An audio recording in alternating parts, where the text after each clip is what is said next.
Hi, my name's Phil, and this is True Faith Mobile.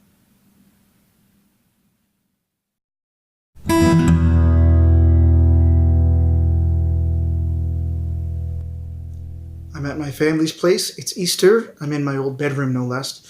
And I wanted to just share a quick thought before hanging out with my folks. This is nothing new. It's well established, but it bears repeating. Christianity stands or falls based on whether or not the resurrection happened.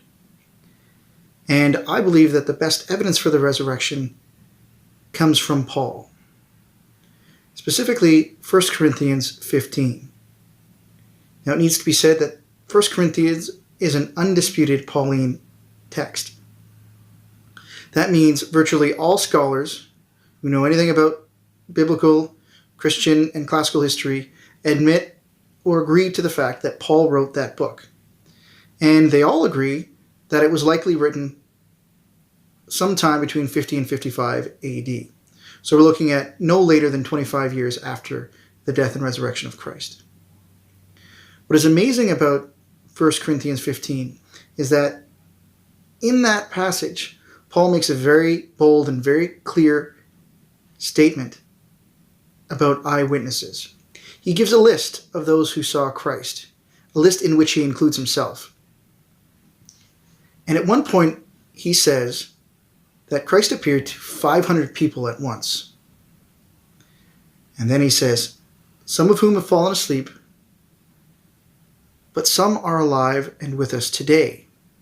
Now that's really significant. That's heavy duty. Paul's basically saying, don't take my word for it.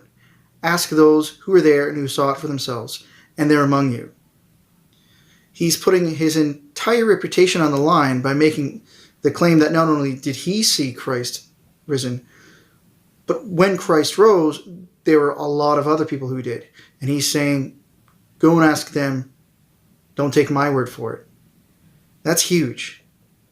And this essentially means two things. One, we have very credible eyewitness testimony.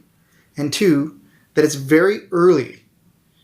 Anyone who knows anything about history will tell you that 25 years away from an event is really, really close.